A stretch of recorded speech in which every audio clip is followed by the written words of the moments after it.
What is up, everybody? Welcome back to another episode of Chat HVAC.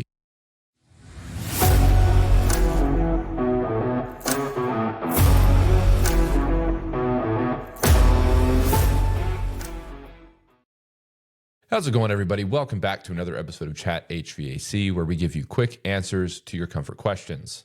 My name is Scott Jackson. I'm the senior technician here at Comfort Solutions Heating and Cooling. And today we're going to be answering one of the most common questions that homeowners give me as a technician here coming into the wintertime. How can I keep my home warm in the wintertime without my energy bills going through the roof? If you watched our episode last week, you would have learned that your HVAC system, whether heating or cooling, accounts for 70% of your utility bills. And that's a big chunk. So we're going to be breaking down practical money-saving tips that you can start using today, from thermostat tricks to insulation upgrades and smart heating habits that really make a difference. But before we jump in, go ahead and take a second to like, subscribe to the channel so you don't miss any of our weekly episodes that we release every single Friday. Those things help us out tremendously. And if you want to support the show in any way, shape, or form, that is the best way to do that. Let's dive in. Let's talk about heating your home efficiently without breaking the bank. There are some hidden energy wasters, is what I'll call it. So some common causes of wasted heat and high bills. A big one is air leaks around windows, doors, and vents in the house. I know some customers kind of, if we're out and their home is feeling drafty or cool in the wintertime, and, an HVAC technician comes out and says, ma'am or sir, your furnace is working great, I would encourage you maybe to look at some air leakage around your windows or doors. This is really common in old houses. My house was built in 1934. It would be considered an old house. And lots of times old houses have old windows, and those old windows are incredibly leaky, or even single pane windows.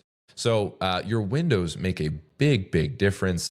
Even the lack of presence of weather stripping around your doors, all exterior doors, your front door, back door, garage door, those kinds of things, making sure that there's weather stripping around them, that you have exterior rated doors that are on the house. I've seen some crazy things, so you wouldn't, you'd be surprised at the amount of people that have doors that aren't rated for the outside, or they don't have proper weather stripping around them, and they're just allowing a bunch of that cold air to get inside the house. It's what we would call an area of infiltration. Another kind of hidden energy waster, it's kind of out of sight, out of mind. You don't really think about it a whole lot because it's up in your attic, but poor insulation in attics, and if you have a basement, poorly insulated basements. Basements are known to be cool all year round because they're below grade. But if you have poor insulation up in your attic, all that heat that you're putting into your house is just going right through the ceiling up into your attic. And so it's what we would call a large heat loss. And all that means is the amount of heat that you're losing because of the poor insulation in the home. So kind of a pro tip is you can perform what's called a draft check. You can check it around your doors. You can check it around your windows. There's actually a really nice product that will give you a visual of drafts. I'll link it below in case anybody wants to get it. It's not too terribly expensive. It's available on Amazon, but it's a little, what we would call in the industry, a smoke puffer, but it puffs kind of just moisture vapor, where it gives kind of the illusion of smoke. It's not harmful or anything like that. But it gives you a visual as to kind of how air is traveling and how air is interacting with its surroundings and which direction it's flowing, that kind of thing. So you can puff these little puffs of smoke around the doors, around the windows, and you'll be able to tell if you have air that's leaving the house or air that's coming into the house from the outside. And that'll give you a really nice visual indicator of, hey, my windows or my doors, they might be an issue. Now, these are relatively small fixes, upgrading doors or windows, or even just adding proper weather stripping and sealing around those doors and windows, but they can really add up and make your heating just exponentially more efficient. Because what's happening when you have those leaky doors and windows is you are essentially pouring heat into the house, and then it's all going outside, because hot likes to move to cold, cold likes to move to hot. So you get a lot of infiltration in those areas, and you're going to have a larger heat loss than you would if your doors and windows were fully sealed and insulated and that kind of thing. So the second thing that I want to talk about with you guys today, as far as keeping your home warm without breaking the bank, would be how smart and programmable thermostats can really kind of add a boost into your system efficiency. So if you've already updated your windows, you've already updated your doors and made sure they're weather stripped properly and made sure that your attic insulation is up to par. Another thing that you can do is use programmable, at the very least, or smart thermostats to control and kind of automate your system. Say you like it 68 while you're home during the day in the wintertime.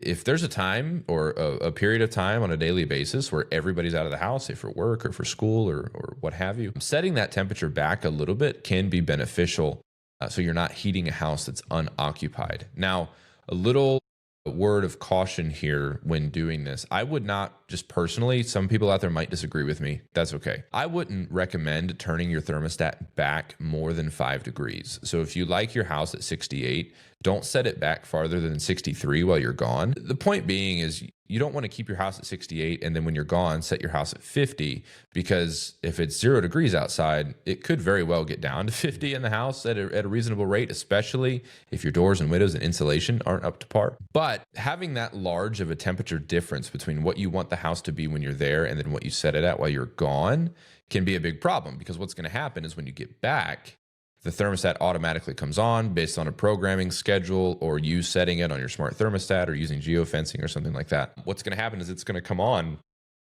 and it's going to run forever to try to make up the slack that it had while you were away from the house. So kind of a good happy medium here is set it to 63. Honestly, you'd be surprised at what a 5-degree difference would do and how many fewer run cycles there are when setting your temperature just 5 degrees below what you normally have it set to when you're away from the house. So that's something that I would recommend. Maybe that kind of a little bit of a boundary there if you're going to set your thermostat back while you're gone. And another thing that you can do, especially if you have multi-stage equipment, is you can look at zoning. We've talked a little bit about zoning in some previous episodes.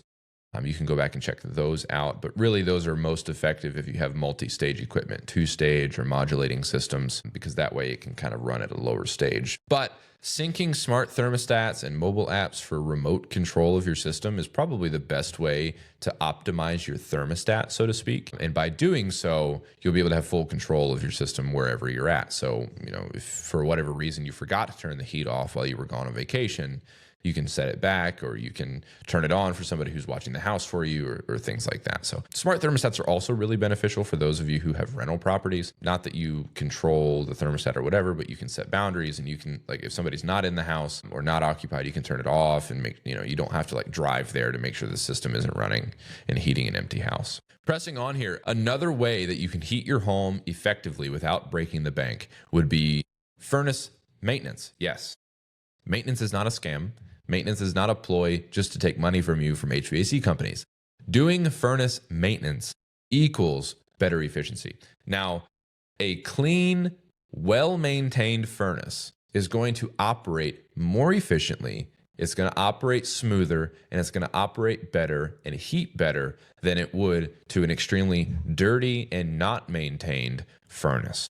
Okay, there's lots of reasons for this. We can look at burner efficiency. We can look at combustion efficiency. We can look at looking at even something simple as like checking your flame sensors, replacing filters. If your blower motor is extremely dirty, that's going to cause your blower to run with more stress, and it's going to be operating under some more duress than it normally would. It could potentially lessen airflow. It can also damage your blower by running incredibly dirty, and if it's not cleaned properly on an annual basis. But annual tune-ups are no joke.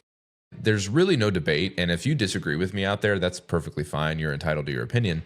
You're just wrong. But a clean furnace is going to operate better than a dirty furnace. It just is. You will never convince me that a furnace that's never been cleaned and is caked in dust is going to outperform the exact same furnace that's always been cleaned and is always in good shape and has always been maintained. Maintaining regular furnace maintenance equals higher efficiency in your HVAC system. Another thing that really what this does is if your burners need to be cleaned or things like that, like you have flame irregularities or things like that, those are all big issues with a furnace, and making sure that you're doing cleaning and maintenance on a regular basis helps avoid some of those issues in the future. Even something as simple as a clogged or dirty filter, that can increase cost by 10 to 20%. Just believe it or not. It might cause your furnace to run longer. It might cause your blower to run harder, but it can really, really, really make an impact on how well your system is operating. So I would really encourage every homeowner that's listening out there to do regular maintenance on your system and make sure that it's cleaned properly, and making sure that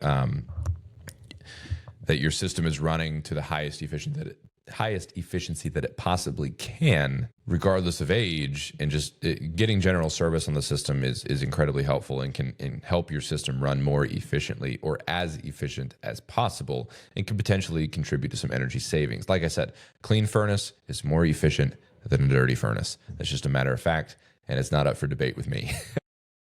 But yeah, I would really encourage you to go ahead and schedule a checkup on your heating system. If you're in a climate that uses a heating system, go ahead and schedule a maintenance or a preventative maintenance on your heating system to ensure that everything is just operating before peak season. Pressing on here, you can supplement with smart heating habits. So something that I've mentioned before. Now, these things aren't going to heat your house, and they're not going to allow you to never turn your furnace on to save energy.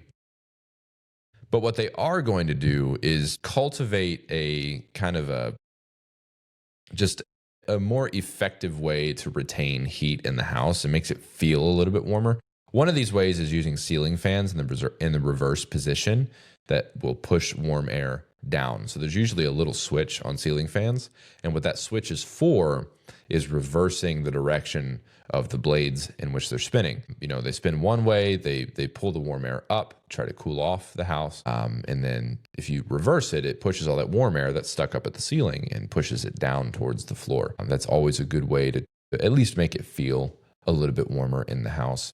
Another thing that you can do is keep interior doors open for better airflow. So all of your interior doors, it just allows the system to kind of flow better and lets your returns pull from more spaces, and allows the heat that's being put into the house to circulate throughout the house as a whole a little bit better. During the day, take advantage of the sunlight. If you're in a climate where it's sunny, even though it's cold outside, open those curtains, open the blinds, let the sun in. Lots of times you'll experience what's called that greenhouse effect, and you'll be able to heat up the house with a lot of that solar heat that's outside. Again, it's not going to make your house toasty warm like it would if you were running your furnace or running your boiler or whatever kind of heating system you have, but it will keep the house significantly warmer than if you had the house locked up tight and all of the curtains and blinds and things were shut and no sunlight was able to get in. So you will be experiencing a little bit of what's called that greenhouse effect, where a lot of the heat energy from the sun gets into the house and it's not able to get out of the house and allows it to warm up.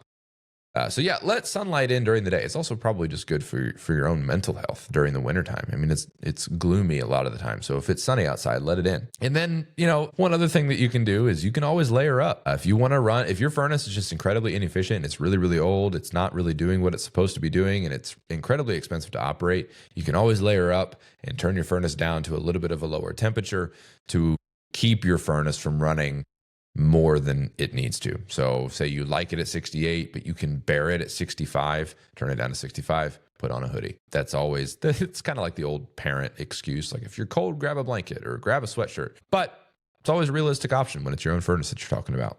So now pressing on here, this one probably goes without saying, but if your furnace is incredibly old or your boiler's incredibly old and paired with maybe potentially having some issues or things with it, you can also consider upgrading your system. So this is obviously a long-term investment. And if you're going to upgrade your system, you want to look at high efficiency furnaces, heat pumps, boilers, those kinds of things.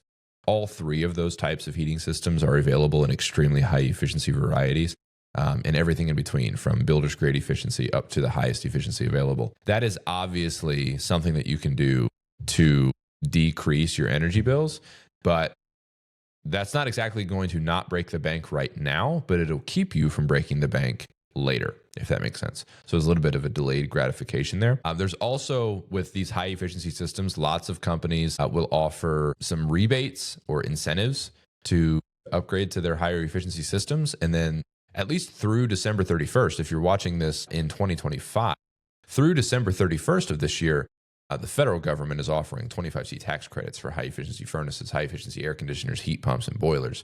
So there is a little bit of credit to be had by upgrading your system now as opposed to upgrading it later. The type of system that you upgrade with is always important. If you like how your old system heated or cooled, most of the time going back with that same type of system is always a good idea. However, there may be a time where you might want to transition from a particular type of system to another type of system. Say your neighborhood didn't have natural gas at one point, but now it does, and you have a heat pump system and you want to move to a natural gas furnace. That would be an example of when you would want to change your heating system. So if you're going to consider upgrading, contact your local HVAC professional. Again, if you're in the Cincinnati or Dayton areas of Ohio, give Comfort Solutions a call. We'd be happy to come out and evaluate your system and let you know what might be the best options for you moving forward. So to kind of wrap it all up today, go back over our tips to heat your home effectively without breaking the bank, so to speak. You can look at the hidden energy wasters. So windows, doors, vents, bad insulation. All of those things are going to allow the heat that's being put into your house to leave your house a lot faster than what it would. Tip number 2, optimize your thermostat. So upgrading to a programmable or a smart thermostat, scheduling those effectively, and making sure that we keep that, if you're going to set it back in the wintertime, making sure that you keep it at a reasonable level. And then tip number 3, furnace maintenance equals efficiency. The cleaner a furnace is, the more efficient it's going to operate. So maintaining regular upkeep on those furnaces are incredibly, incredibly important. And then the last couple ones that we talked about was supplementing with smart heating habits. So keeping interior doors open, letting your sunlight in during the day. Those are probably the 2 biggest ones to allow heat to transfer through the house more effectively. And then consider upgrades. This isn't going to keep you from breaking the bank right now, but it will keep you from breaking the bank later with high efficiency options and tax credits and rebates that are available on those things. So that is going to wrap up this week's episode of Chat HVAC. Hopefully you picked up some practical ways to keep your home warm and your energy bills low this winter. Remember, a few small changes in how you heat your home can make a big difference in both comfort and cost. If you enjoyed today's episode, don't forget to like, subscribe, and share the show. It really helps us grow and keeps more homeowners informed and educated in how to stay comfortable year round. If you're watching or listening on a podcast platform like Apple Podcasts or Spotify, go ahead and follow the show, rate, review. All of those things help us out tremendously. Now, next week's episode, it's going to be a fun one. We've got a Meet the Tech interview with 2 of our awesome technicians, Sam and Seth. We're going to sit down and talk about how they got into HVAC, what they love most about the work, and the best advice they have for homeowners looking to keep their systems running right. Trust me, you're not going to want to miss it. Thanks again for listening. My name is Scott Jackson. This is Chat HVAC, and we will see you next week.